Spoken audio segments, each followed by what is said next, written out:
Good morning, everyone. We're glad you could join us today. My name is Carol Murphy, and I am the Business Essential for State Taxpayer Coordinator with the Department of Revenue. I will be helping to facilitate today's webinar. I'd like to welcome you to the Alabama Department of Revenue's Business Essential for State Taxpayers, what we commonly refer to as B.E.S.T webinar entitled Sales, Use, Lodgings, and Rental Taxes. This webinar is a part of a series of taxpayer educational tools created by the Department of Revenue to help Alabama taxpayers navigate the various tax requirements for businesses operating in our state. Before we begin, a reminder that everyone's lines are muted to prevent background noises from interrupting the presentation. Questions will be answered at various points throughout the webinar, but feel free to type a question in the Q&A box at any time during the presentation. When appropriate, our presenters may respond to your question during the webinar, either through the Q&A box or verbally. We'd also appreciate you taking the time to complete a 9-question survey that should appear after the webinar is complete. After the 9 questions, there's an additional text box for any comments, suggestions that you'd like to make, or questions you might want to ask. Our presenter today is James Dyer, and I'm going to let him introduce himself. Good morning and welcome to the Alabama Department of Revenue's Business Essentials for State Taxpayers, or B.E.S.T webinar entitled Operating a Business in Alabama, Sales, Use, Lodgings, and Rental Taxes. As Carol mentioned, my name is James Dyer, and I'm a revenue tax accountant in the sales tax division based in Tuscaloosa. Assisting me today is our panelist, Ms. Marlene Ward, and at this time I'm going to let her introduce herself. Thank you, JB. Good morning. My name is Marlene Ward, and I am also a revenue tax accountant in the sales and use tax division here in Tuscaloosa. And as Carol mentioned earlier, we will be glad to answer any questions that you guys have in the Q&A box.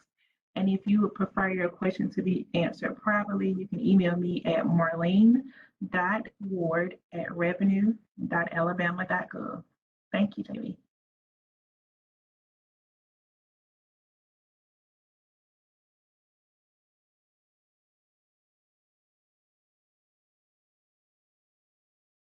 All right, at this time, we're going to get started with today's webinar. As I mentioned before, the title of today's webinar is Operating a Business in Alabama, Sales, Use, Lodgings, and Rental Taxes. Before we get into the material today, I'm just going to reiterate a few housekeeping reminders. The first being that everyone's lines are muted. This is to prevent background noises and keep distractions to a minimum. The second is that if you are having trouble viewing the webinar, you can click on the layout button on your screen and switch the panels and the viewing around to a way that suits you best.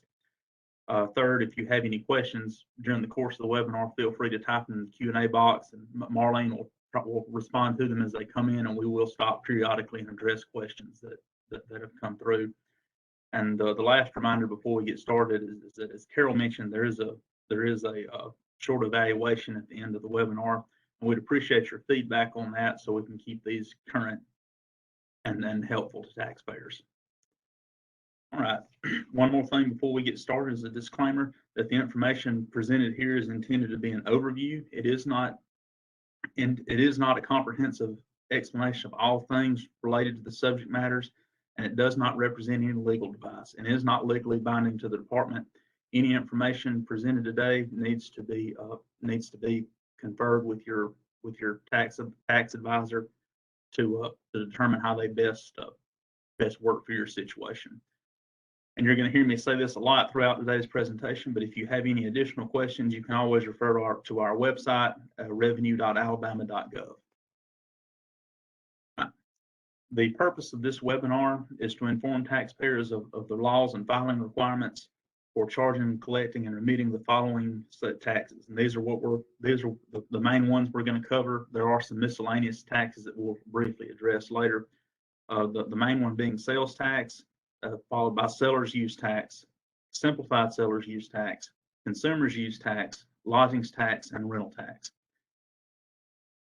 And the abbreviations you see in parentheses to the right are the abbreviations that'll be used on MAT when registering for these tax accounts and when filing for them. We'll discuss that later.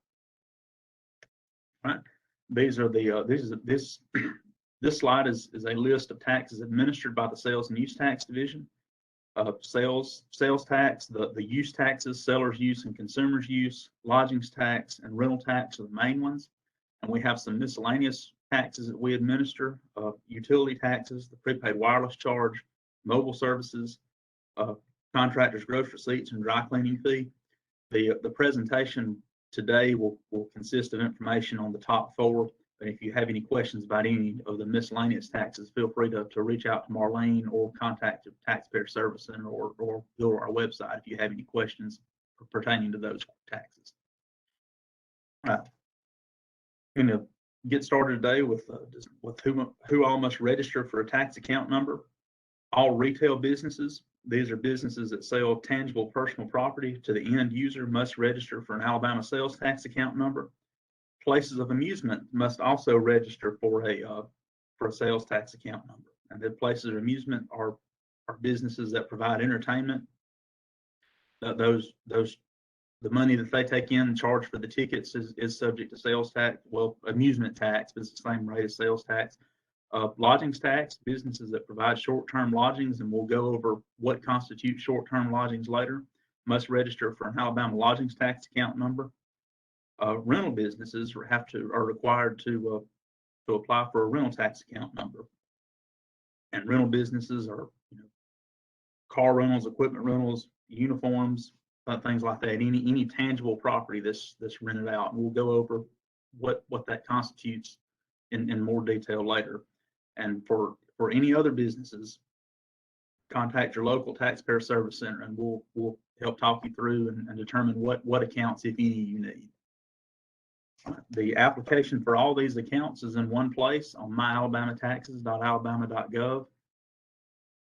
And that application is, like I said, online. It's a very simple application. And when you register for your state account number, if you're doing business in a locality that's administered by the state of Alabama, your local registration is included with the state registration. We'll go into some more detail about that later. All right. As I said on the last slide, for the state administered localities, the registration is included with the state registration. And the state of Alabama is what's called a home rule state. That means that the localities can choose to administer their own taxes, or contract with the state to do it, or contract with a third-party administrator. So not all localities in the state of Alabama are administered by the department. You will need to contact those localities and find out for sure who administers them.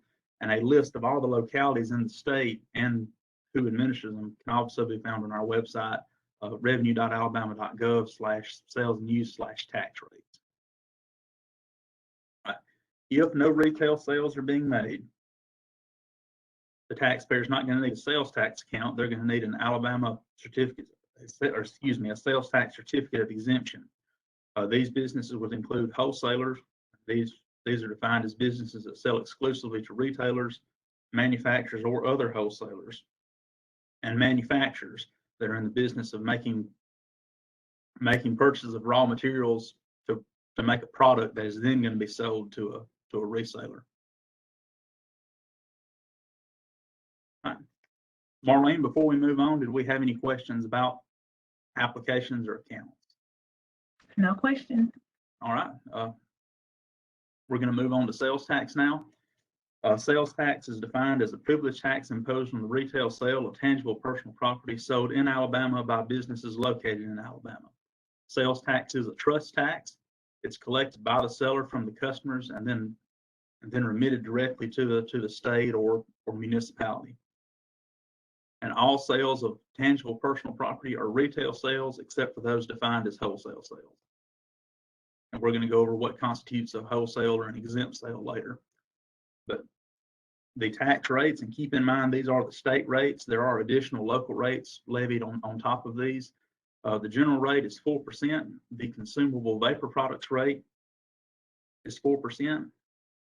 And throughout the years, there have been some reduced rates enacted by the legislature. The automotive rate of 2%, the farm and machine rate are both 1.5%, and the vending rate is 3%.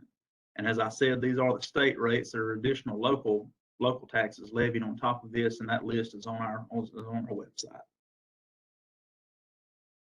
All right, we can continue with some terms and definitions. Retail sales, as I mentioned earlier, are sales of tangible personal property to the end user, and this is excluding certain labor, services, and real estate. And we're going to go over those in greater detail shortly. Consumable vapor products are taxed at 4% rate. And there is a distinction with these.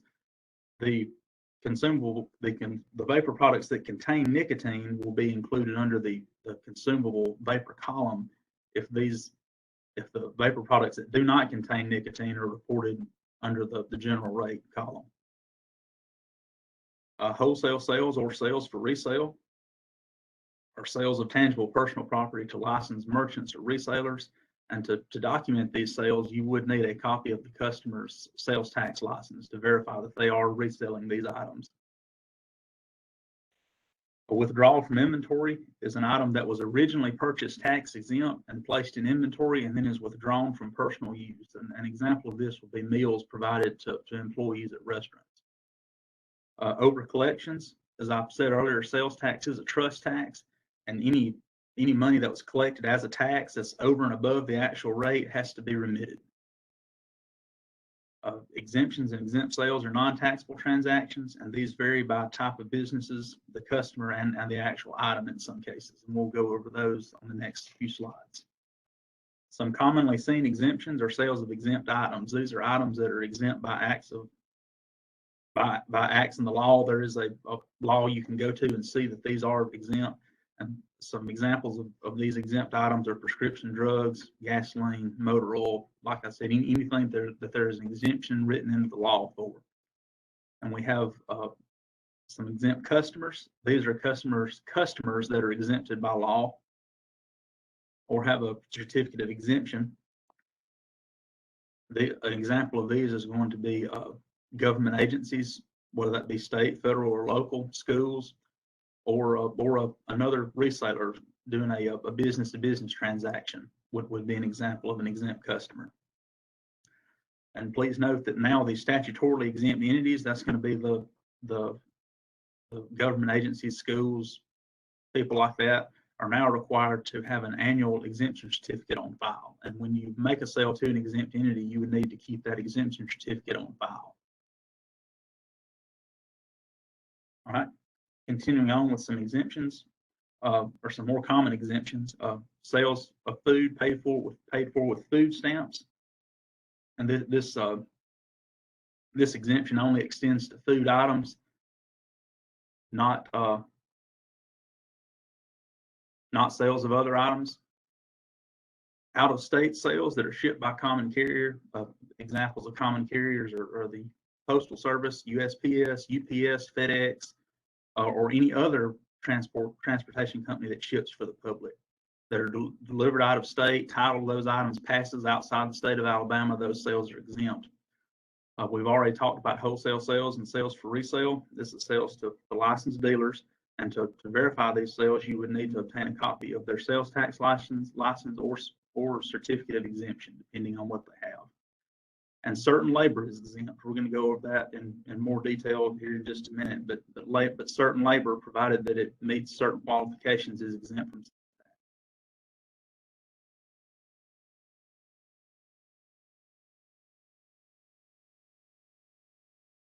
I apologize for that. Repair labor, provided that it is separately stated, is exempt from sales tax. An example of this would be bringing your car into a body shop to have some work done. When they finish it, your bill should have a charge for parts and a separate charge for labor, and the taxes due would be calculated on those parts. The repair labor, provided that it's separately stated, is exempt from sales tax.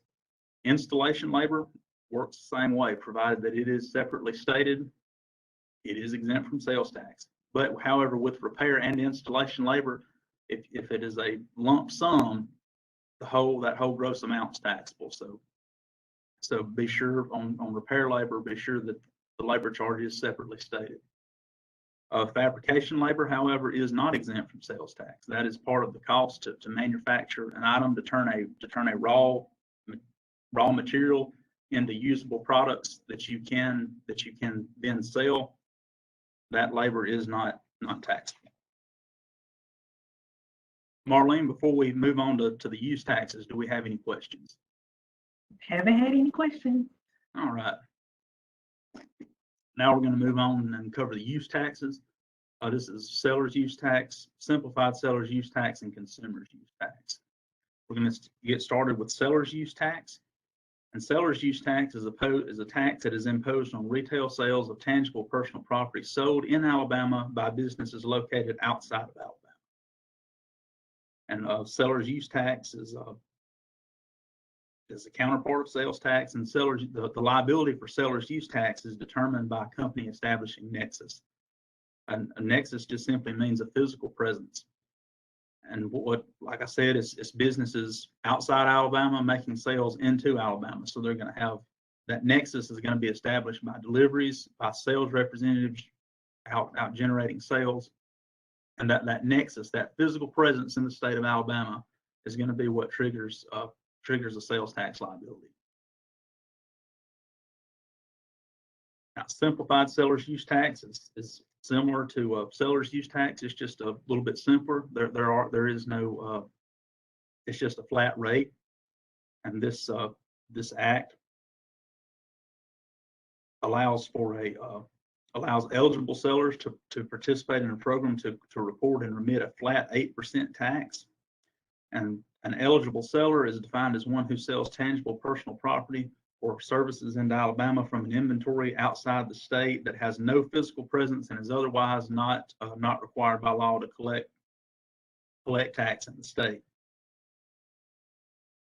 Your eligible sellers, and I'm going to go into this in a little more detail later. This is going to be your big box online retailers, your Amazons, Overstocks, companies like that make a lot of sales into Alabama, but at the same time have no inventory in Alabama or have no physical presence in Alabama. And the collection of and remittance of simplified seller's use tax relieves the eligible seller of any additional tax burden. A quick example of this would be a sale made into a locality in Alabama where the total tax rate is 10%.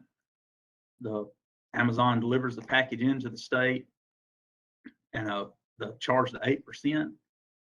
And you're going to know that the customer is going to know that 8% has been charged because there's going to be a statement similar to the one on this slide on the invoice, and that the company is not liable for any taxes above the 8%, and the customer is not liable for any taxes above 8%.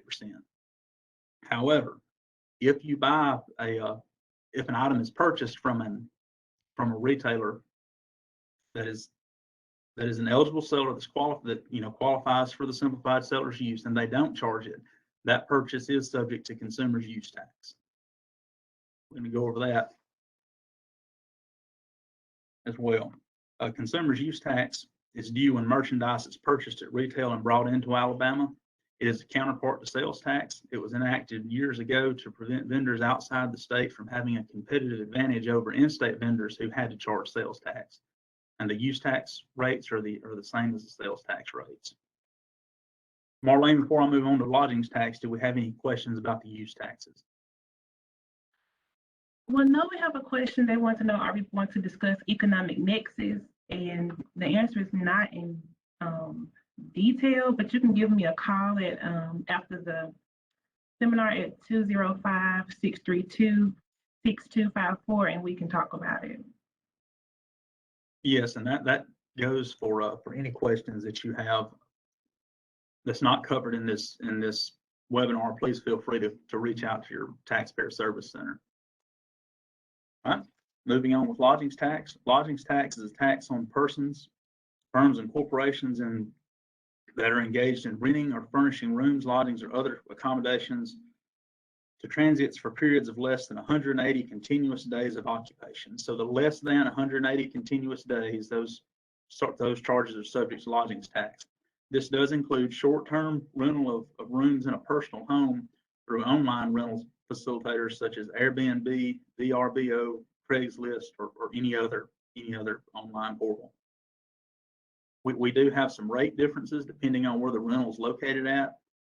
The lodgings tax rate is 4% with the exception of the North Alabama Mountain Lakes area, and there's a footnote on your slide that breaks out the counties that encompass that region.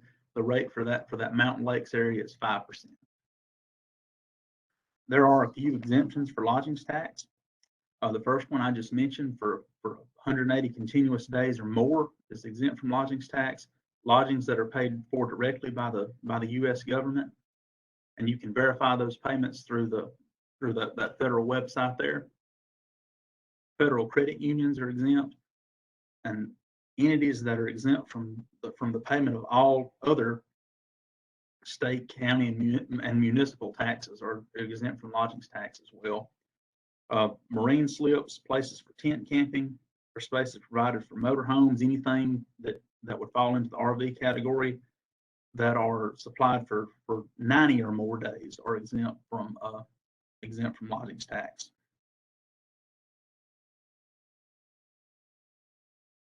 All right, and effective January of 2009, charges for rooms made in connection with a state certified production are exempt from lodgings tax. Certain foreign diplomats are exempt from lodgings tax, and charges for certain rooms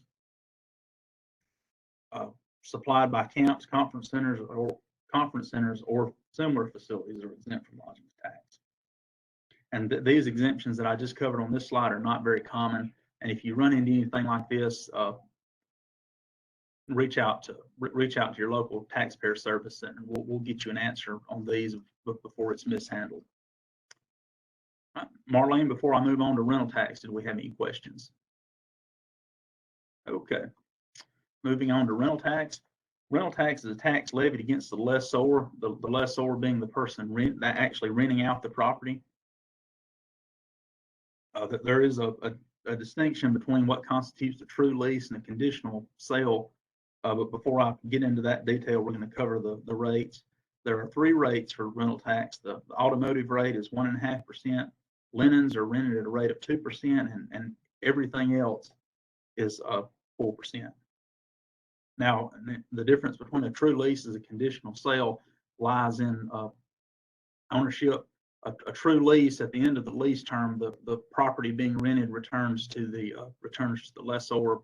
A conditional sales lease, after so long, the renter will take, or lessee, excuse me, will take ownership of it. As I mentioned on the previous slide, rental tax is a tax levied on the lessor, but they can add the rental tax to the leasing price. However, that tax added, since it is a gross receipts tax, should be included in the taxable measure. And I've already mentioned, just one more time to make it clear, that rental tax is levied against the lessor, and it is not a consumer tax that can be passed on. We're going to give an example to demonstrate the difference between rental tax and sales tax. For this example, we have one company making a rental and a sale. Both the rental and the sale are $100, and the tax rates for rental tax and sales tax rate is the same for the purpose of this example. When the business invoice for the rental, they would charge the customer a rent of $100 plus an $8 rental tax for a total charge of $108. When the return is filed, the equipment owner would pay the 8% rental tax on $108, the total amount they received, for tax due on that transaction of $8.64. When the owner invoiced the customer for the sale, they would have a parts charge of $100, and then an additional sales tax of $8 for a total charge of $108. When the business filed their sales tax return that month, they would report the $100 sale and then remit the $8 in tax collected. There are a few rental tax exemptions. The ones covered on this slide have to do with durable medical equipment, and that's not a very common exemption that we see a whole lot. If you have any questions about that, reach out to your taxpayer service center. Moving on with some slightly more common rental tax exemptions is if an Alabama lessor rents an item out of state, that transaction is exempt. And the gross receipts derived from rentals at a place where the charge is to get in is subject to amusement tax, that rental is exempt. An example of that's a bowling alley. You're going to pay so much to bowl and pay so much to rent the shoes. The fee for renting the shoes is exempt from rental tax because the charge to get in is subject to amusement tax. Marlene, before we move on to filing requirements, do we have any questions on rental tax? All right, we're going to move right on into filing requirements. For all these tax types, the return is required to be filed monthly. However, there are some exceptions to that. A taxpayer can request quarterly filing if the state tax for the previous year is less than $2,400. Taxpayer can request biannual filing if the state tax for the previous calendar years is less than $1,200, or no transactions no more than 2 consecutive day periods during the preceding calendar year.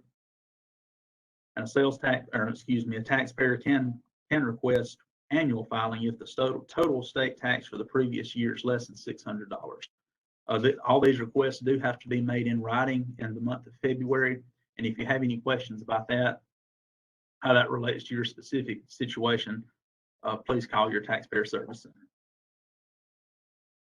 As far as actually filing returns, what that is going to look like is you're going to report your gross transactions, whether that be sales, use, seller's use, lodgings, rental. You're going to report the total amount received. You're going to deduct out the exempt transactions, and that's, as we discussed, that's going to vary.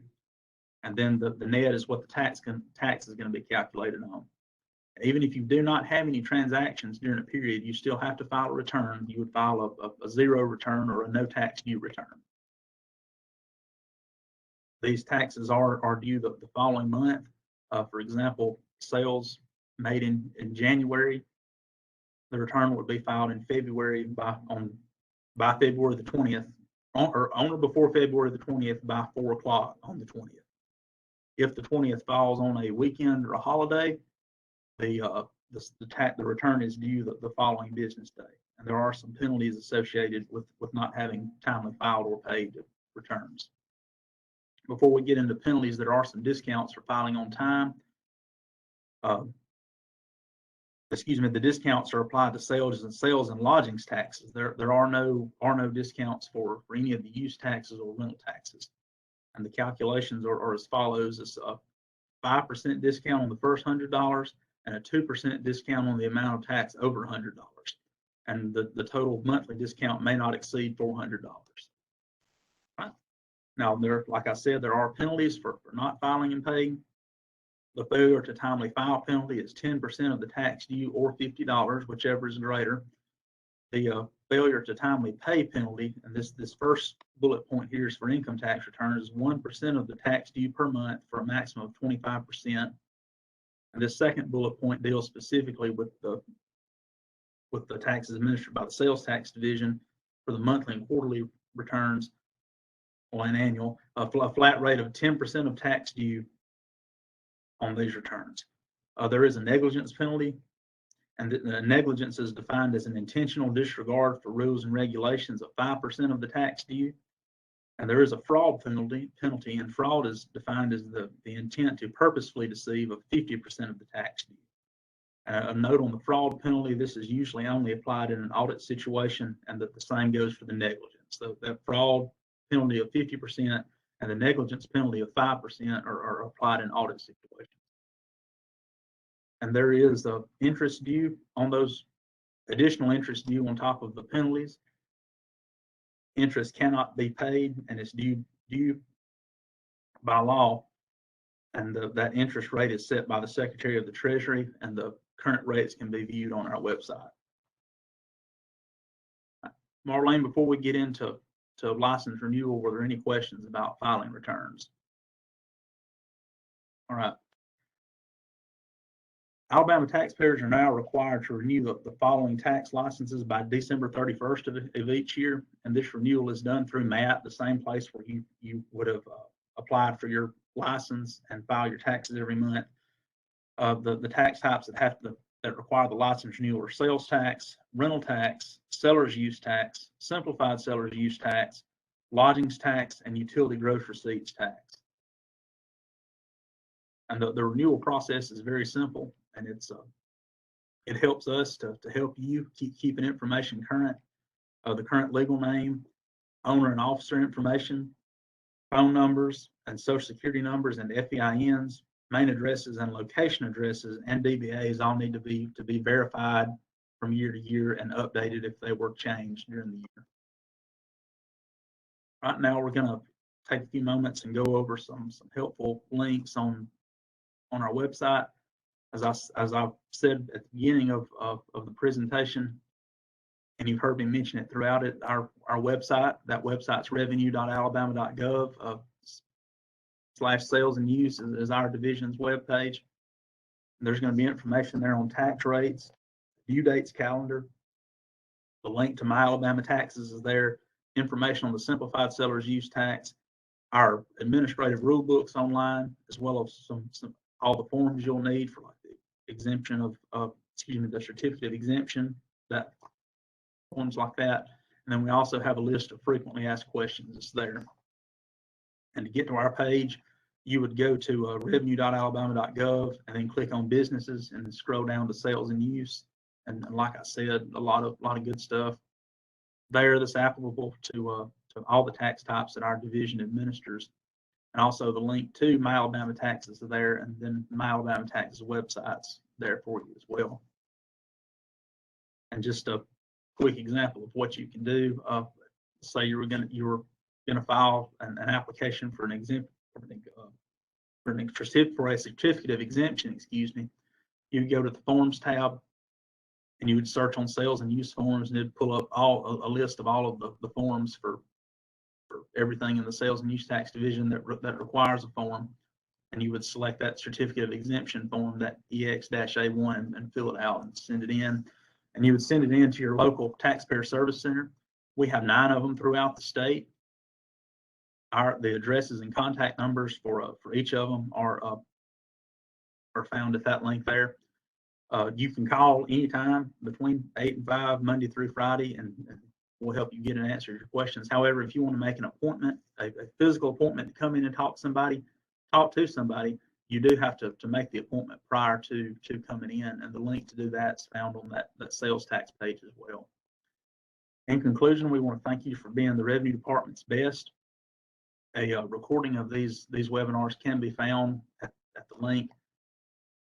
And there are also some BEST learning modules that are available on the Taxpayer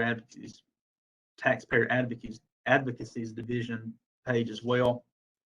I just want to reiterate one more time at the end of the presentation to please fill out the evaluation so that we can keep these as current as we can, and always keep them beneficial for the taxpayers. Marlene, before we close it out, do we have any questions? No, I don't see any questions. Okay. Again, I want to thank everyone. We are starting to do recordings of these webinars, and they will be posted to YouTube. I do not have that link yet, but what is available on our website, which is the bottom link, the learning modules, these are also short little YouTube videos that you can access anytime that you have access to the internet, and they do cover several different taxes that are part of the Department of Revenue, and including sales tax. So there's a good place to go and review things when you have time. And they're like 3 to 5 minutes long. The top link on this page, on this screen that you see here, is where you would register for additional webinars that we're going to continue to be putting out there on our website if you want to keep coming back and look. And again, if you have any questions, you're more than welcome to email us. I sent out the PDF file by email to everyone who was registered this morning. If you did not get that PDF file and you would like to have it, let me know. But my email is carol.murphy@revenue.alabama.gov. And you're more than welcome to contact Marlene or James, either one, if any additional questions later. And again, thank you for coming, and I hope you have a good day. We're going to go ahead and end this webinar.